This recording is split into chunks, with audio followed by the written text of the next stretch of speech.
Well, Tom Ince, apparently, if the rumours are true, is going to sign for Manchester United following his father there. Paul Ince, of course. They'll have both played for Liverpool and United if that goes ahead. So we're going to look at famous father and son footballing combinations. There are a number of ones that immediately spring to mind. Leroy, what are the ones that you would say the great father-son footballing combos? Well, yeah, Cruyff. Cruyff was a good one. Clough. The Cloughs. Legends. We've got the top footballers. The Redknaps would obviously come to mind. Lee McCarthy. So, that's right. Jimmy Greaves' son, Danny Greaves, was a professional footballer as well. Not so well known, Danny Greaves. Do you rate Tom Ince? I do. I think he's terrific. But I'm surprised that Liverpool let him go.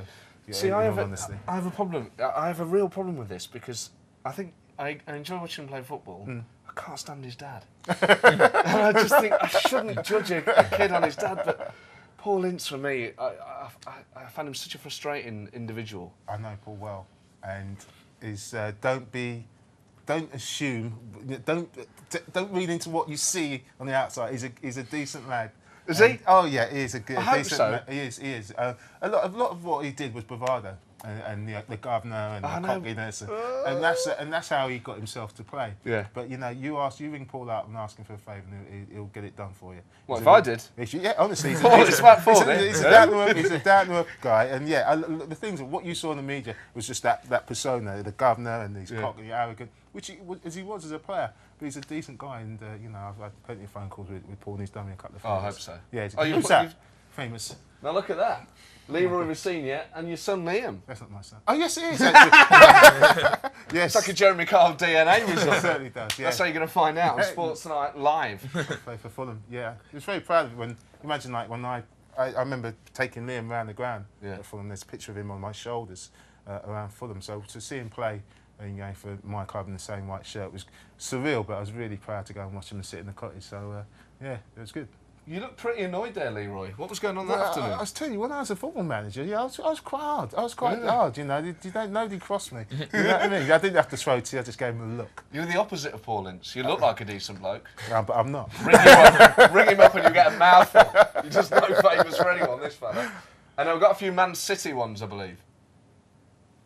Nicky. The Summerbees. Yeah. Remember, they sound like a band, don't they, the Summerbees? I tell you what, when they play, the shirt, everything, their body, the style, because they're both right wingers as well.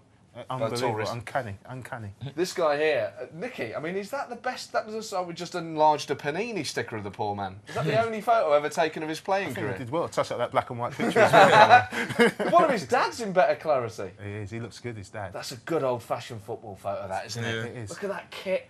Someone made a point to me recently, and I hadn't thought of it. Football photography has been ruined by camera phones, because whenever you see, like, crowd shots there, they're all looking. Yeah. Now when you see any player celebrate with a crowd, everyone gets their camera phone out, and it's ruined those great images you get of footballers set against people. Yeah, absolutely. Because they're just watching the game as they should be. But it's an iconic picture. I'm sure I've seen that picture many times before. Look at him there, look at him with his old camera. Yeah. Because this is disposable as well, isn't it? I mean, that's long before my time, that is. But there's something more. I mean, obviously romantic, it's in the past, but there's something more iconic about a shot like that. Yeah, absolutely.